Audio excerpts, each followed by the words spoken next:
کر اس طرح صلوات پڑھیے کہ تمام دعائیں مستجاب ہو جائیں. بلند تر صلوات.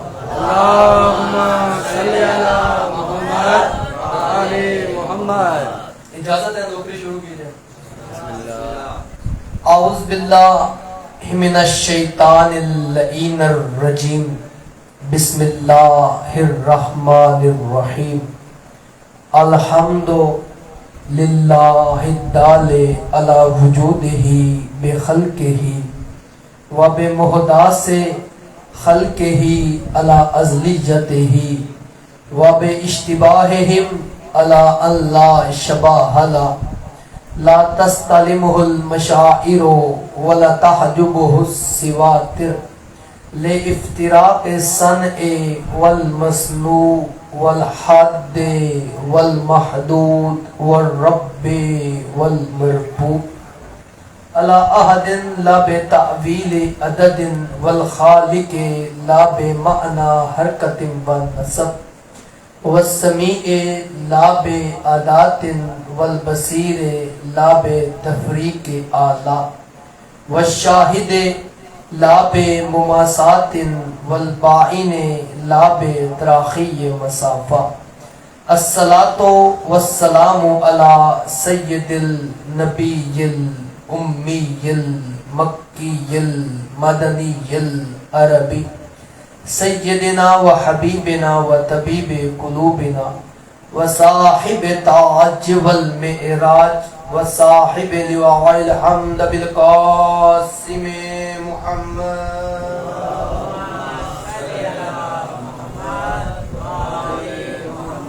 والصلاة والسلام على أهل بيته الطيبين الطاهرين المعصومين المنتخبين المظلومين المطهرين الذين أذهب الله عنهم الرجس وطهرهم تطهيرا.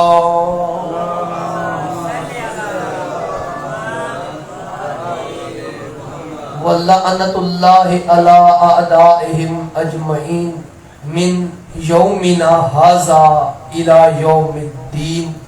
أَمَّا بَعْدُ فَقَدْ قَالَ اللَّهُ تَبَارَكَ وَتَعَالَىٰ فِي مُحْكَمِ كِتَابِهِ الْحَمِيدِ وَخِطَابِهِ الْمَجِيدِ وَهُوَ أَصْدَقُ الْقَائِلِينَ وَقَوْلُهُ الْحَقُّ بِالْحَقِّ بِالْحَقِّ. بسم اللہ الرحمن الرحیم. لیس بر ان تولوا وجوہکم قبل المشرق والمغرب. صلوات.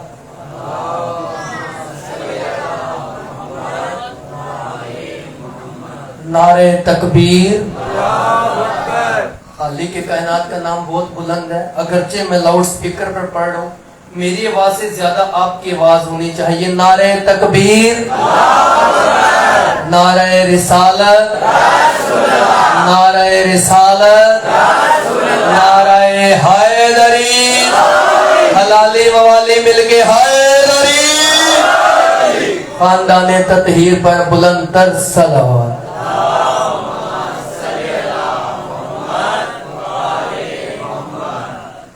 برادران ملت, نوجوانان ملت تشیع, صاحبان ایمان و ایقان ساتھیوں, سب سے پہلے درود و سلام ہو ان تمام پاک و پاکیزہ ہستیوں پر کہ جن کی خاطر خالق لم یلد ولم یولد نے درود و سلام جیسی عظیم نعمت کا انتخاب کیا. اور لعنت ہو ہر وقت کے, ہر دور کے, ہر جگہ کے لات, منات اور عزا جیسے شیطانوں پر کہ جن کی خاطر خالق کل مخلوقات نے لعنت جیسی لعنت کو برسا دیا. توجہ ہے صاحبان ایمان و ایقان. چونکہ آج عشرہ محرم الحرام کی پہلی نشست ہے اور اس حوالے سے میں پہلے گفتگو کرتا چلا جاؤں, آپ کو بتلاتا چلا جاؤں کہ جو محرم الحرام میں ہم اکٹھے ہو کر بیٹھتے ہیں، اس کا مقصد کیا ہے؟ توجہ ہے نا؟ ہم جو صاحبان سارے اپنے گھر بار چھوڑ چھاڑ کر، گھروں کو بند کر کے، اپنے ساتھ اپنے اہل خانہ کو لے کر ہم مجلس حسین میں جو آ کر بیٹھتے ہیں، اس کا مقصد کیا ہے؟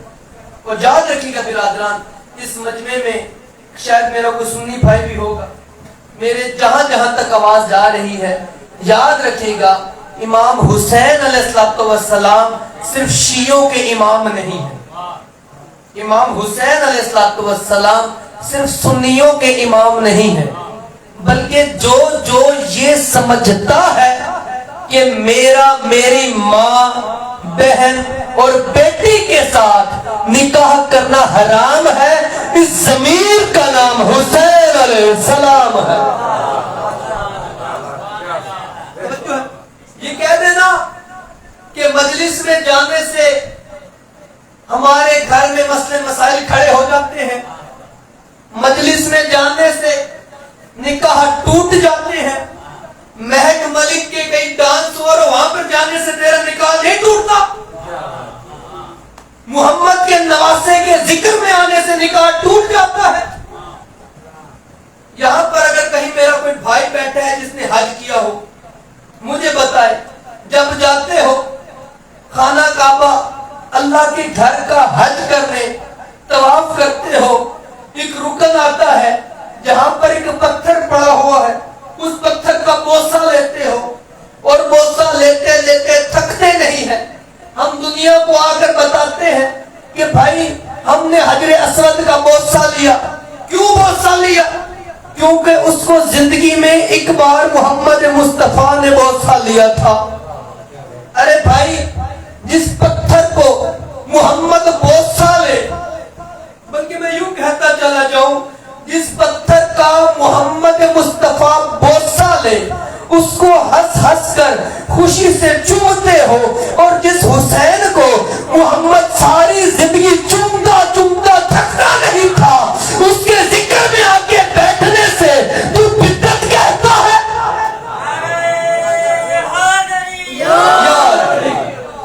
توجہ ہے، میں دعوت فکر دیتا ہوں، جہاں پر بھی میرے یہاں پر جہاں تک آواز جا رہی ہے، کوئی میرا سنی بھائی ہے، کوئی جس مسلک سے تعلق رکھتا ہے، وہ آئے اور آ کر بیٹھے۔ یہ میرے باپ کا ذکر نہیں ہے، یہ محمد مصطفیٰ کے نواسے کا ذکر ہے۔ توجہ ہے نا؟ یہ کسی اور بندے کا، عام بندے کا ذکر نہیں ہے، یہ اس کا ذکر ہے جس کی وجہ سے تیری ماں، بہن، بیٹی کا پردہ سلامت ہے۔ آؤ، آ کر بیٹھو اس ذکر میں، اور دیکھو تو صحیح ہم پڑھتے کیا ہیں۔ ہم یہ نہیں کہتے بھئی یہ بات الگ ہے، اگر آپ کہتے ہو نا دنیا میں فقط اور فقط صرف دو ہی مذہب ہے میرے عقیدے کے مطابق، یا حسینی ہے یا یزیدی ہے۔ توجہ ہے، اب یہ خود ہی دیکھ لینا، میں کوئی نہیں کہتا، جو بندہ بھی مجلس حسین میں بیٹھتا ہے، جو بندہ بھی جلوس سے امام حسین میں چلتا ہے، نہ ماتم کرو، تمہارے اگر مذہب میں ماتم کرنا بدعت ہے، نہ ماتم کرو، بے شک ہاتھ باندھ کے کھڑے ہو جاؤ، محمد مصطفیٰ کو تو پتہ تو چلے گا نا میرے نواسے کے دکھ میں شریک ہوا ہے۔ اگر ہمارے علاقے میں کوئی وڈیرا فوت ہو جاتا ہے، اگرچہ ہم اس کو نہیں جانتے، لیکن پھر بھی ہم جا کر بیٹھتے ہیں تاکہ اس کو پتہ چلے کہ بھائی ہم آپ کے دکھ میں شریک ہوئے ہیں۔ کسی عام بندے کے پاس تو چلے جاتے، لیکن کیا وجہ ہے؟ محمد مصطفیٰ کے نواسے کا یہ ایام منائے جاتے ہیں، محمد مصطفیٰ کے نواسے کا دکھ پڑھا جاتا ہے، آل محمد کی فضیلتیں پڑھی جاتی ہیں۔ بھائی آئے، آ کر بیٹھیں اور دیکھیں ہم پڑھتے کیا ہیں، آ کر دیکھیں ہم ذکر کس کا کرتے ہیں، صرف یہ دیکھیں، باقی آپ کے ضمیر کی بات، مانو نہ مانو آپ کے ضمیر کی بات ہے، لیکن حسین کے غم میں شریک سب کو ہونا چاہیے۔ صلوات پہ خاندان تطہیر۔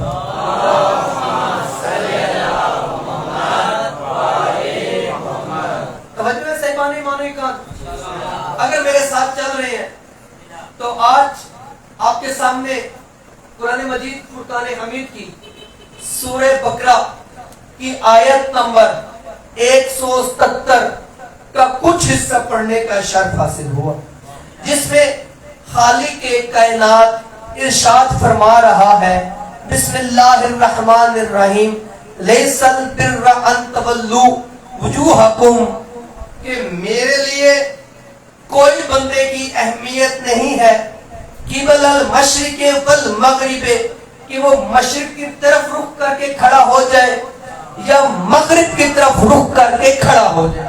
توجہ ہے، اللہ کہہ رہا ہے جو بندے حج کرنے گئے ان کو معلوم ہوگا مدینے کے مقام پر ایک مسجد ہے، مسجد ذویل قبلہ ہے، 2 قبلوں والی مسجد ہے. جب رسول خدا پہلے 13 سال مکہ میں رہ کر آئے، ہجرت کی مدینے میں آئے، تب نماز پڑھائی جاتی تھی بیت المقدس کی طرف رخ کر کے. توجہ ہے، میں آپ کو بتا رہا ہوں یہ آیت کا شان نزول کیا ہے. بیت المقدس کی طرف رخ کر کے نماز پڑھائی جاتی تھی. اللہ نے یہ آیت نازل کر دی کہ لیس البر ان تولوا وجوہکم قبل المشرق او المغرب، کہ میرا حبیب میرے لیے کوئی معنی نہیں رکھتا کہ جو بندہ مشرق کی طرف رخ کر کے نماز پڑھتا ہے یا مغرب کی طرف رخ کر کے نماز پڑھتا ہے. کیوں فرق نہیں پڑتا؟ اس کی عبادت کیوں قبول نہیں ہوتی؟ لیسا برأن بل من تولو، بلکہ وہ جو رخ کر کے نماز پڑھتا ہے اس سے پہلے جب وہ نماز قائم کرتا ہے وہ زکوٰۃ دے. توجہ ہے، ایک لفظ ہے زکوٰۃ دے، اس کے بعد اللہ نے دوسرا لفظ فوراً کہہ دیا صرف زکوٰۃ دینا کافی نہیں ہے، اس کا اللہ پر کامل ایمان بھی ہو. زکوٰۃ دے، کامل ایمان ہو، اور جتنے بھی مستحق ہیں اس کے عزیز و قارب ہیں، رشتہ دار ہیں، جو اس کے پاس مال ہے اس میں سے ان کو بھی دے. توجہ ہے، اب یاد رکھیے گا رسول خدا نماز پڑھ رہے ہیں اور بار بار آسمان کی طرف چہرہ اٹھا کر دیکھتے ہیں.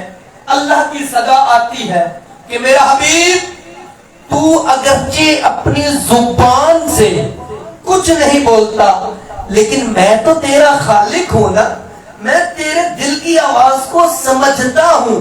تو کیا چاہتا ہے کہ بیت المقدس سے رخ ہٹا کر بیت اللہ کو قبلہ بنا دیا جائے؟ ابھی رسول خدا رکوع میں ہے، ابھی رسول خدا رکوع میں ہے، نماز پڑھا رہے ہیں، مسجد صحابہ کرام سے کھچا کچ بھری ہوئی، پیچھے علی بھی کھڑے ہیں. توجہ ہے، میں جس مقام پر لے کر آنا چاہتا ہوں، جو لوگ کہتے ہیں علی ہم جیسا ہے ان کے لیے میں کہہ رہا ہوں پیچھے علی بھی کھڑے ہیں. رسول نماز پڑھا رہے ہیں، جبرائیل پیغام لا رہا ہے، صحابہ سے مسجد کھچا کچ بھری ہوئی ہے. دوران نماز حکم آ گیا میرا حبیب رخ پھیر دے بیت المقدس سے بیت اللہ کی طرف. ابھی محمد مصطفیٰ نے رخ پھیرنا ہی تھا کہ ساتھ ہی علی مرتضیٰ نے بھی رخ پھیر دیا. باقی صحابہ کیسے کھڑے رہے؟ اور یاد رکھ جبرائیل نے تو صرف آ کر پیغام محمد مصطفیٰ کو دیا تھا نا. اگر علی تیرے میرے جیسا ہوتا تو علی جبرائیل کی بات محمد سے کہی ہوئی کیسے سن سکتا؟ نعرہ حیدری. جبرائیل نے آ کے رسول خدا سے کہا اللہ کہہ رہا ہے رخ پھیر دو. اب محمد مصطفیٰ کیوں چاہتے تھے کہ بیت المقدس سے رخ پھیر کر بیت اللہ کی طرف کر دیا جائے؟ یہ رسول جانے، رسول کی مشیت جانے. میں کیا کہہ سکتا ہوں؟ بس اتنا کہوں گا اگر کوئی حاجی بیٹھا ہے تو وہ بتائے گا، نہیں تو اللہ آپ سب کو حج کی توفیق عطا فرمائے. آپ حج کرنے جاؤ، جب حج کرنے جاؤ گے نا جہاں پر اللہ کا گھر ہے اس کا طواف کرو گے تو آپ کو دیوار کی ایک نکر نظر آئے گی. آپ کو دیوار کی ایک نکر نظر آئے گی, آپ کو خانہ کعبہ میں ایک دراڑ نظر آئے گی. اچھا بڑی کوششیں کی ہیں لوگوں نے کہ خانہ کعبہ کی دیوار کی اس دراڑ کو بھر دیا جائے, بڑا سیمنٹ لگایا, بجری لگائی, لیکن وہاں پر کوئی چیز ٹک نہ سکی. اب آج کل کیا سسٹم, وہاں پہ ایک شیشہ لگایا ہوا ہے, اس کے اندر 21 کے 22 تقریباً کیل ہے, جو میخیں ہیں وہ بڑی, باقی چھوٹی میخیں, ان کو لگایا ہوا ہے کہ یہ دیوار چھپ جائے, یہ راز چھپ جائے, یہ راز چھپ جائے, یہ دیوار چھپ جائے. ابھی تک نہیں پہنچ سکے, جو چپ بیٹھے ہو ان کے لیے پڑھ رہا ہوں کہ یہ راز چھپ جائے, یہ دیوار چھپ جائے. او بھائی کیوں چھپانا چاہتے ہو؟ اگر پتہ چل گیا, یہ درار نظر آ گئی, تو حاجی صاحب پوچھیں گے کہ بھائی یہ درار کیسے تھی, تو ملا کو بتانا پڑے گا کہ علی آیا تھا, دیوار پھٹے تھے. حیدر حیدر حیدر حیدر حیدر حیدر حیدر نعرہ حیدری.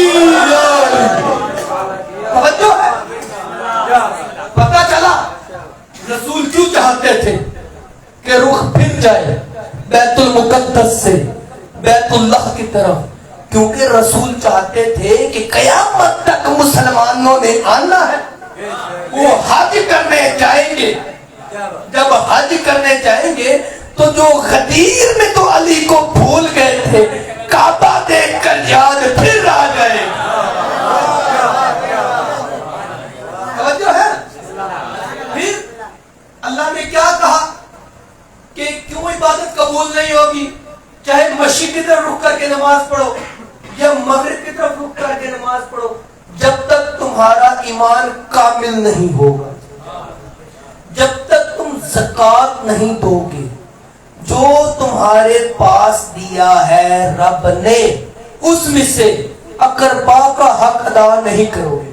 میں ایک اوپن چیلنج دیتا ہوں, کوئی بھی ایسا شخص جو 5 وقت کا نمازی ہو, نماز پڑھنے کے باوجود اگر وہ کسی رشتہ دار کا حق ادا نہیں کرتا, اس کی نماز اللہ قبول نہیں کرتا. ایسا ہی عزیز میرے بھائیو, میرے ساتھ جڑے چپ بیٹھے ہو,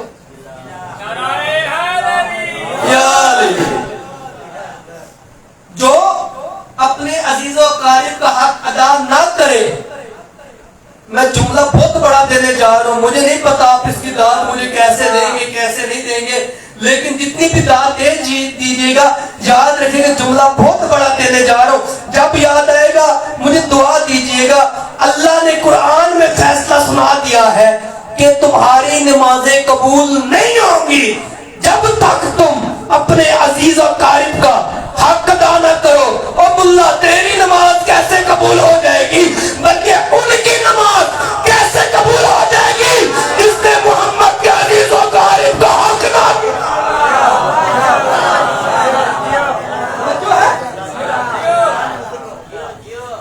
جب کسی عام رشتہ دار کا حق ادا نہ کرو, نماز قبول نہیں ہوتی. توجہ ہے نا, جو محمد مصطفیٰ کے عزیز و اقارب, توجہ ہے, قرآن کی آیت ہے بسم اللہ الرحمن الرحیم, قل لا اسألکم علیہ اجرا الا المودۃ فی القربى, کہ میرا حبیب ان سے کہتے میں کچھ نہیں مانگتا, بس تیرے عزیز و اقارب کا, تیرے قرابت داروں کا یہ حق ادا کر.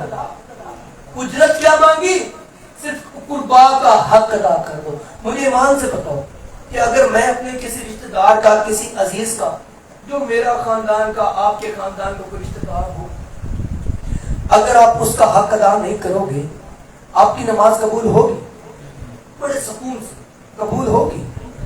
تو جنہوں نے رسول کی بیٹی کا حق ادا نہ کیا, اس کی نماز کیسے قبول ہوگی؟ توجہ ہے نا. مولا علی کی ولایت پڑھنا بہت آسان ہے, بات تو تب ہے جب سیدہ کی ولایت پڑھی گا. توجہ. اور یاد رکھیے, یہ ہمیں نماز کا حکم کس نے دیا, کس نے دیا نماز کا حکم؟ دسو بھائی, نہیں پڑھی صلوات پڑھے گا خاندان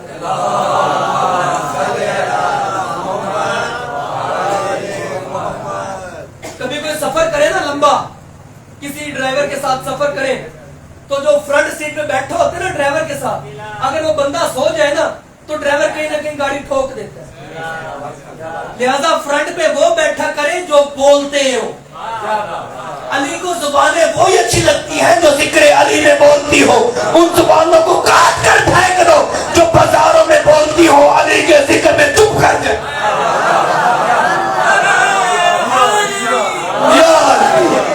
توجہ ہے؟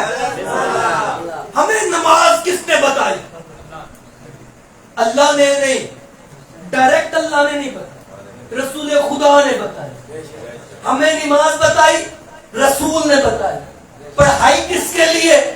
اللہ کے لیے۔ توجہ ہے؟ پڑھائی اللہ کے لیے بتائی رسول نے۔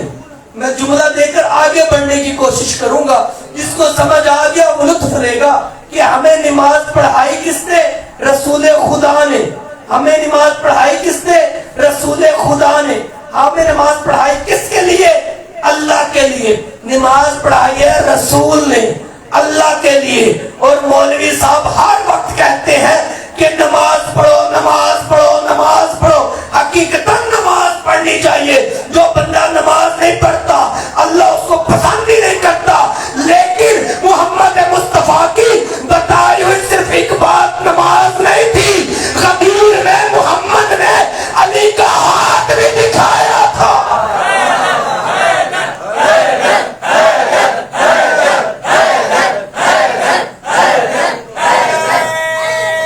مل کر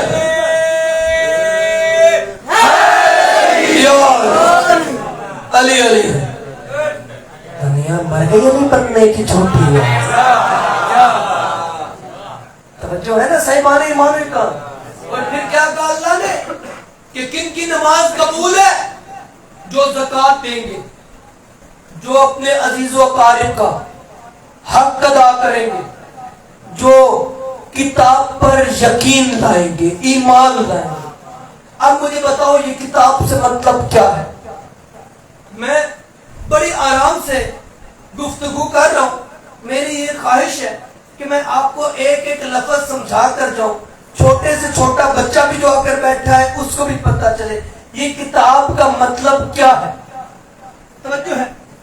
اگر کتاب کا مطلب لوگے قرآن پاک تو قرآن کی اس آیت کو کہاں پر لے کر جاؤ گے جو اللہ قرآن میں کہہ رہا ہے بسم اللہ الرحمن الرحیم لا یمسوہ الا المطہرون، کہ یہ کتاب قرآن مجید ایک مکنون کتاب ہے، ایک چھپی ہوئی کتاب ہے، ایک پاک و پاکیزہ کتاب ہے، اس کو کوئی نہیں چھو سکتا۔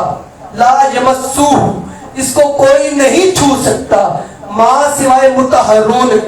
توجہ ہے؟ اس آیت میں اللہ نے قرآن کا ذکر بھی کیا اور کتاب کا ذکر بھی کیا۔ توجہ ہے؟ کتاب کا ذکر بھی کیا اور قرآن میں اس کا قرآن کا ذکر بھی کیا۔ اب ایک اور آیت سنتے چلے جائیے، سورہ بقرہ کی پہلی آیت ہے بسم اللہ الرحمن الرحیم الف لام میم ذالک الکتاب لا ریب فیہ ھدی للمتقین۔ توجہ ہے کہ الف لام میم یہ حروف کون سے ہیں؟ حروف مقطعات۔ ان کا ترجمہ یا خدا جانتا ہے یا مصطفیٰ جانتا ہے۔ توجہ ہے؟ یا وہ جانتے ہیں جن کے پاس الکتاب کا علم ہے۔ توجہ ہے؟ اس آیت میں کتاب سے مراد کیا ہے؟ پہلے بھی ایک آیت پڑھی کہ یہ قرآن کریم ہے، ایک پاک و پاکیزہ ہے، یہ مکنون ہے، اس کو کوئی نہیں چھو سکتا ماں سوائے مطہرون کے۔ توجہ ہے؟ یہاں پر کتاب سے مراد قرآن مجید نہ لیجیے۔ یہ بھی آیت لے لیں بسم اللہ الرحمن الرحیم الف لام میم ذالک الکتاب لا ریب فیہ ھدی للمتقین۔ توجہ ہے کہ الف لام میم ذالک الکتاب یہ وہ کتاب ہے۔ توجہ ہے؟ ذالک الکتاب یہ وہ کتاب ہے لا ریب جس میں کوئی شک نہیں۔ توجہ ہے؟ جس میں کوئی شک نہیں۔ یہ آئی کس لیے ہے؟ کہ ہدایت کس کی کرے؟ متقین کی۔ توجہ ہے؟ اب مجھے ایمان سے بتائیے، قرآن کریم آپ کے گھروں میں موجود ہے، ہر کوئی قرآن کریم کا مشاہدہ کرتا ہے، مطالعہ کرتا ہے، ہم سب پڑھتے ہیں، اور کئی تو میں نے ایسے دیکھے ہیں جو بندے آنکھیں بند کر کے قرآن رٹ لیتے ہیں لیکن متقی نہیں بن سکتے۔ قرآن کہہ رہا ہے متقی بنا دوں گا، وہ متقی بن نہیں سکتے۔ تو معلوم ہوا اس الکتاب سے مراد وہ قرآن نہیں ہے، اس الکتاب سے مراد وہ قرآن ہے جو ناطق قرآن ہے۔ توجہ ہے؟ اب میں آپ کو ایک آیت کے ساتھ، ایک حدیث کے ساتھ واضح کرتا چلا جاؤں۔ دیکھیے گا کہ اللہ پاک نے قرآن مجید میں ایک جملہ کہا ہے کہ قرآن کریم اتنی وزنی کتاب ہے کہ اگر اس کو پتھر پر رکھا جائے، پہاڑوں پر رکھا جائے، وہ ریزہ ریزہ ہو جائیں گے۔ توجہ ہے؟ ایسا ہی ہے۔ اب ایک عام بندہ وہ اٹھ کھڑا ہو اور اٹھ کر کہہ دے کہ علامہ صاحب تسی آیت تے پڑھی ہے، قرآن مجید موجود بھی ہے، لیکن ہم قرآن مجید کو پتھر پر رکھتے ہیں، پتھر ریزہ ریزہ نہیں ہوتا، تو میں اسے تسلی سے کہوں گا بھائی ذرا غور و فکر کر، اگر تو قرآن کو پتھر پر رکھتا ہے، پتھر کے دو ٹکڑے نہیں ہوتے۔ اگر ناطق کے قرآن اللہ کے گھر کے قریب آ جائے، خانہ کعبہ کی دیوار کے دو حصے ہو جاتے ہیں۔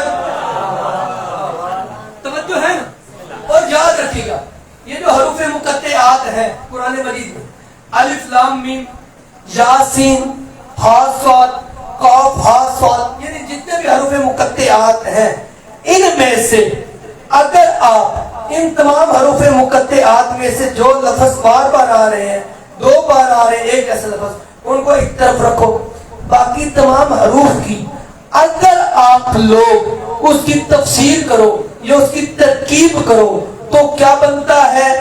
ہا، زا، عین، لام، صاد، رے، الف، توئے، عین، لام، یا، میم، سین، تو، قاف، میم، ہاذا علی صراط مستقیم۔ توجہ ہے؟ ان حروف مقطعات کو اگر اکٹھا کرو تو کیا ترکیب بنتی ہے؟ ہاذا علی صراط مستقیم۔ اب مجھ سے پوچھو یہ صراط مستقیم کیا ہے؟ قرآن مجید میں پہلی سورہ آئی سورہ الحمد، جس کو ہم پہلے سورہ جو نماز میں واجب ہے، ہر نماز میں اس کو پڑھنا ہوتا ہے، اس میں کیا ہے؟ اہدنا الصراط المستقیم، کہ ہم قاعدہ 3 دفعہ بٹھا دیا، اب چوتھی مرتبہ یہاں سے بندہ کھڑا ہوا، وہاں سے مسجد کے دروازے۔ توجہ ہے کہ صراط مستقیم کون ہے؟ ہم نمازوں میں دعائیں مانگتے ہیں کہ میرے اللہ ہم تجھ ہی سے مدد مانگتے ہیں۔ توجہ ہے نا؟ ایاک نعبد و ایاک نستعین، کہ ہم تجھ ہی سے مدد مانگتے ہیں۔ نماز ہم نے دعا پڑھی، اللہ سے عہد کر لیا کہ میرے اللہ ہم تجھ ہی سے مدد مانگتے ہیں، اور باہر آ کر ہم کہتے ہیں یا علی مدد۔ توجہ ہے؟ یا علی مدد، یا عباس مدد، یا حسین مدد۔ توجہ ہے؟ یا رسول مدد۔ نماز میں وعدہ کر کے آئے ہیں کہ ہم مدد تجھ ہی سے مانگیں گے، باہر آ کر ہم کہہ رہے ہیں یا علی مدد۔ توجہ ہے نا؟ میرا توجہ رکھیے گا، ہم نماز میں تو وعدہ کر رہے ہیں کہ ہم مدد مانگیں گے صرف اور صرف اللہ سے، باہر آ کر ہم کہتے ہیں یا علی مدد۔ تو یاد رکھیے گا یا علی مدد ہم نے اپنی مرضی سے نہیں کہا، بلکہ قرآن میں اللہ نے خود کہا ہے میری معرفت حاصل کرنے کے لیے وسیلہ تلاش کرو۔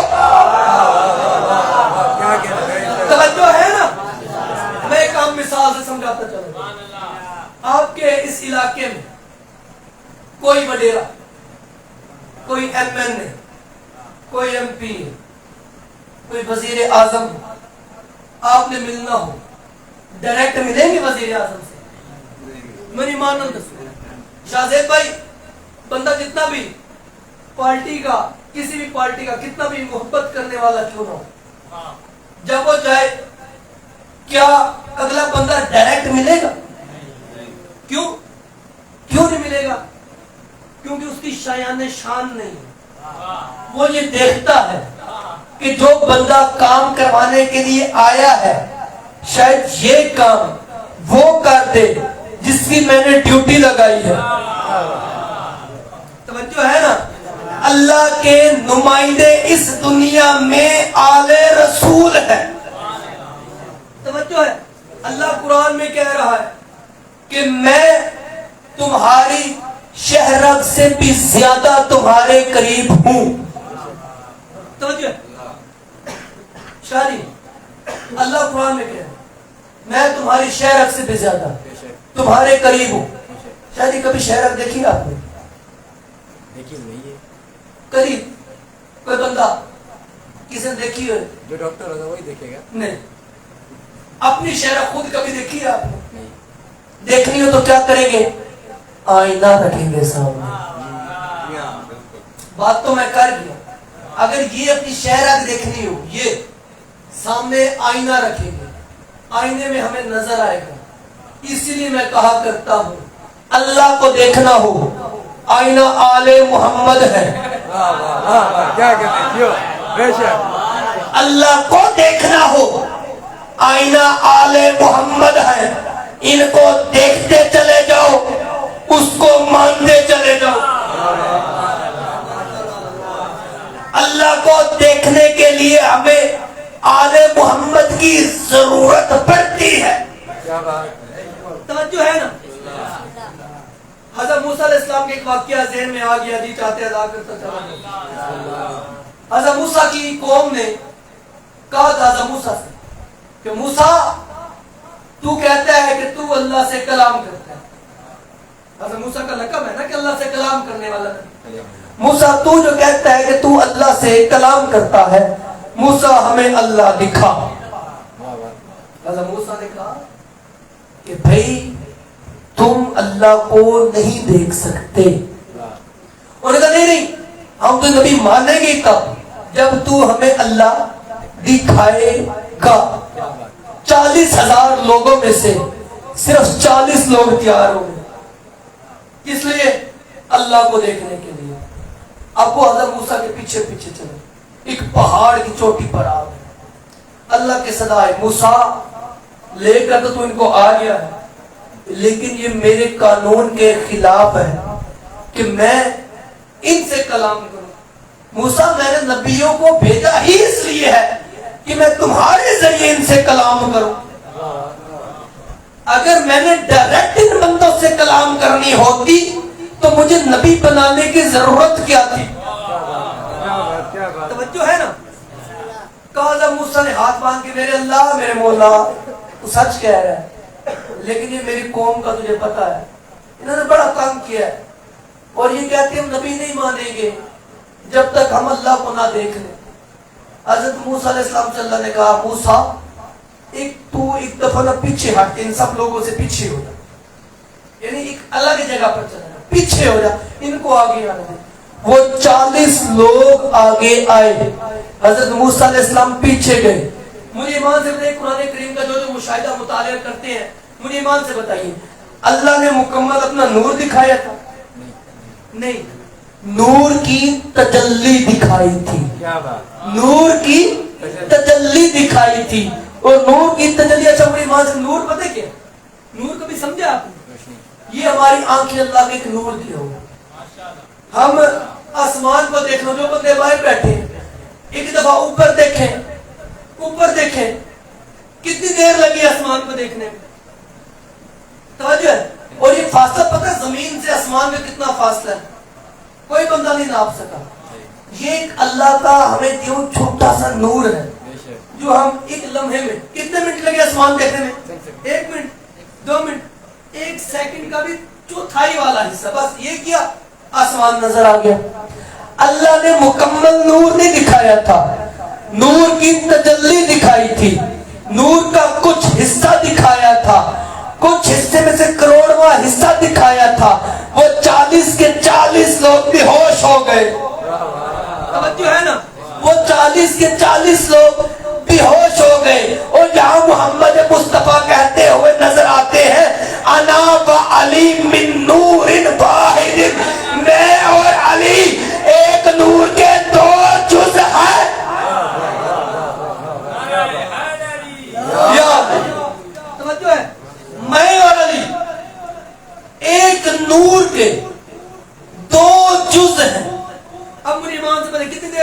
حضرت موسیٰ علیہ السلام کے جو ساتھ گئے تھے دیکھنے کے لیے، ان کو نور دیکھنا تھا، ان کو اللہ کو دیکھنا، کتنی دیر لگی؟ بس انہوں نے آنکھیں کھولی، گر گئے، اللہ کو دیکھ نہ سکے۔ اس لیے اللہ کو کیوں نہ دیکھ سکے؟ اگر اللہ کو دیکھ سکتے ہوتے تو اللہ کا وجود ماننا پڑتا۔ اللہ کا وجود نہیں ہے، اللہ کا وجود نہیں ہے۔ میرے ساتھ سے بولیے، اللہ کا وجود نہیں ہے۔ اللہ کی آنکھیں، اللہ کے کان، اللہ کے ہاتھ، اللہ کا چہرہ، جڑے بندے پہنچ گئے تو ہم میرا سلام ہے۔ اللہ کا چہرہ، اللہ کے ہاتھ، اللہ کی آنکھیں۔ میں اس لیے کہتا ہوں کہ اگر اللہ کو دیکھنا ہے تو آل محمد کو دیکھتے چلے جاؤ، ان میں تمہیں اللہ نظر آئے گا۔ ان کی سیرت کو دیکھتے چلے جاؤ، اللہ کو مانتے چلے جاؤ۔ اللہ کا چہرہ دیکھنا ہے نا تو وجہ اللہ کو دیکھ لو، اللہ کے ہاتھ دیکھنے ہیں نا ید اللہ کو دیکھ لو، اللہ کی آنکھیں دیکھنی ہے نا عین اللہ کو دیکھ لو، اللہ کے کان دیکھنے ہیں نا اس اللہ کو دیکھ لو، اللہ کی لسان دیکھنی ہے نا لسان اللہ کو دیکھ لو۔ اور یاد رکھے گا اللہ نے علی کو اس دنیا میں بھیجا ہی اس لیے ہے کہ علی اللہ کو اللہ منوائے۔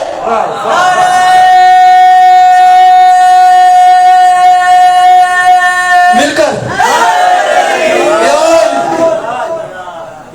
توجہ ہے نا، اللہ نے بھیجا ہی اس لیے ہے علی کہ وہ اللہ کو اللہ منوائے۔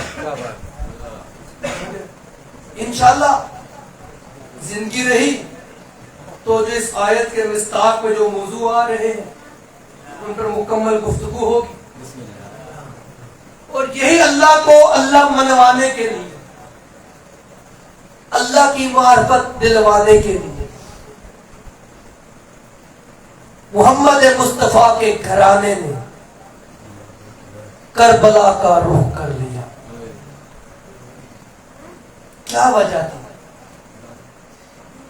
کہ آل رسول کو کربلا آنا پڑا؟ میں تھوڑے پہلے بھی واقعے کا ذکر کر رہا تھا۔ آپ نے محرم کا چاند دیکھا ہے اپنے گھروں میں اور زبانوں سے بے ساختہ نکلا ہے اِنَّ لِلَّهِ وَإِنَّا إِلَيْهِ رَاجِعُونَ۔ مدینے کے لوگ کہتے ہیں جب ہم نے دیکھنا ہوتا تھا نا محرم کا چاند اور ہمیں نہیں پتہ چلتا تھا کہ محرم کا چاند نظر آیا یا نہیں آیا، تو امام جعفر صادق علیہ السلام کے گھر سے رونے کی اتنی آوازیں بلند ہوتی تھی کہ ہم سب اہل علاقہ سمجھ جاتے تھے کہ محرم کا چاند نظر آ گیا ہے۔ کیا ضرورت تھی مولا حسین کربلا میں آنے کی؟ فقط اور فقط دین خدا کو بچانا تھا۔ نظر آ رہا ہو رونے کے لیے جتنا ہو سکے نا ان دنوں میں رویا کر، جتنا ہو سکے۔ کیا پتا اگلے سال زندگی ساتھ دے نہ دے، زندگی وفا کرے نہ کرے۔ ہر عزاداری، ہر کریا آخری سمجھ کی ہے، زندگی کا کوئی بھروسہ نہیں۔ ایک بہت بہادر اور بہت بڑا تاجر تھا، ایران کا رہنے والا تھا۔ وہ ہر سال نا اپنے گھر میں عزاداری کرواتا، مولا مظلوم کربلا کی پھوڑی بچھاتا۔ ایک سال اس کے پاس نا پیسے نہیں تھے، خرچ نہیں تھا، بڑا پریشان ہو گیا۔ گھر کی چھت پر چڑھا اور چڑھ کر کہنے لگا مولا میرا اپنا مقدر ہے۔ اتنے میں اس کی بیوی کا ہاتھ اس کے کاندھوں پر آیا۔ اس کی بیوی دیکھ کر کہنے لگی میرے پاس کچھ زیور ہے، وہ چاہے تو دے دے کسی کو اور ذکر کروا مولا۔ اس نے یہ سمجھا کہ یہ جو زیور ہے نا شاید میری بیوی کے پاس کچھ سونا، کوئی کانٹے، کوئی کنگن پڑے ہوں گے۔ وہ نیچے آیا، اس شخص کی 15 سال اولاد نہیں ہوئی تھی، سال بعد اس کو مولا حسین کے در سے 2 بیٹے ملے جن کی بے اولاد ہے، جولیاں پھیلا کر اس گھرانے سے اپنی اولاد مانگی. باب الحوائج کا واسطہ، جو بے اولاد ہے مولا ان کو اولاد نرین عطا فرمائے. بالاخص انتہا شادی اللہ آپ کو اولاد نرین عطا فرمائے. جب وہ آئے نا اپنی بیوی کے ساتھ، اس کی بیوی نے کہا میرے پاس ہی میرا زیور ہے، قیمتی زیور ہے، تاجروں کے بازار میں چلا جا، اس کو بیچ اور ذکر کرا. اس بندے کے روگٹے کھڑے ہو. میرے ایمان سے بتاؤ، جس بندے کی گھر 15 سال اولاد نہ ہو اور 15 سال اس کی بعد اس کی اولاد ہو اور بیوی کہے کہ اس کو بیچ دے، اس بندے پہ کیا گزرے گی؟ توجہ ہے، اس بندے پہ کیا گزرے گی؟ وہ سر سے لے کر پیروں تک کانپ اٹھا کہ تو کیا کہہ رہی ہے کہ میں اپنے بیٹے بیچتا ہوں، میں اپنے شہزادوں کو بیچ دوں؟ اتنے سال بعد ہوئے. یہ حسین نے کہا کہ بیوی رو کر کہنے لگی تو نے مجلس کس کی کروانی ہے؟ کہنے لگا مظلوم کربلا. کہا جس کی مجلس کروانی ہے نا، تیرے بیٹے عطا بھی تو اسی نے کیے تھے نا. اٹھا، بچوں کو نئے کرتے پہنائے اور لے کر آئے غلاموں کے بازار میں اور صدائیں لگا رہا ہے، غلام لے لو. مجھے اس باپ کا جگرا تو دکھاؤ جو باپ اپنے بیٹوں کو لے کر کھڑا ہو کہے کہ غلام لے لو. باپ جتنا بھی غریب ہوتے ہیں نا، اپنے بیٹے کو ہمیشہ شہزادوں والے زندگی دیتے. وہ کہہ رہے غلام لے لو، کوئی نہیں لے. پھر اس کی صلاح آتی ہے کام زیادہ کروا لینا، اجرت کم دے دینا. کافی دیر کھڑا رہا، شام ہو گئی. شام کو ایک گھڑ سوار آیا، اس کے چہرے پہ ایک نقاب تھا.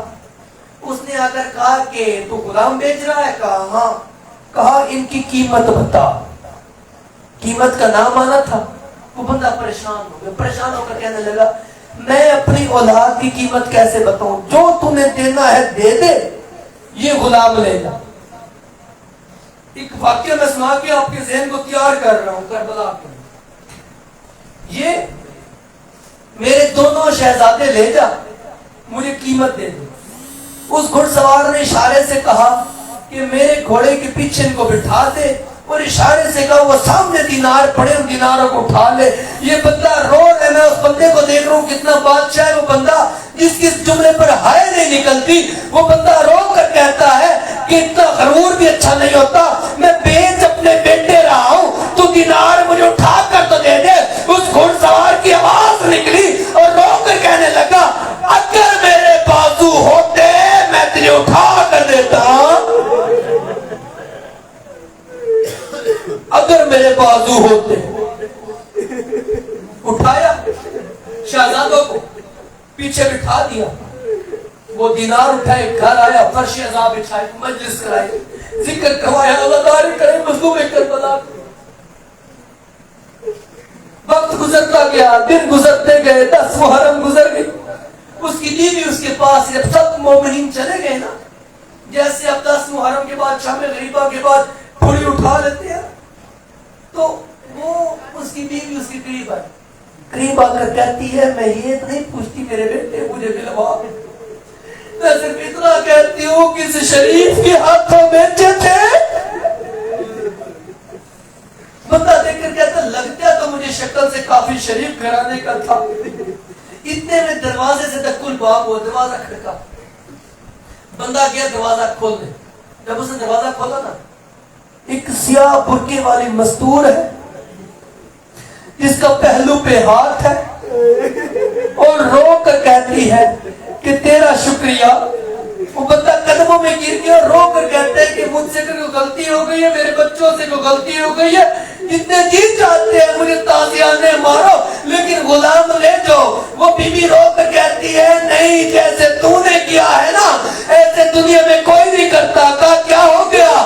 کہا 10 دن تو میرے لال حسین کا ماتم کرتا رہا ہے نا، میں تیرے دونوں بچوں کا بازو پکڑ کر کبھی علی اکبر کے روزے پہ، کبھی حسین کے روزے پہ، کبھی شام جا کر آواز دے کر کہتی تھی حسین تیرا صدقہ آ گیا.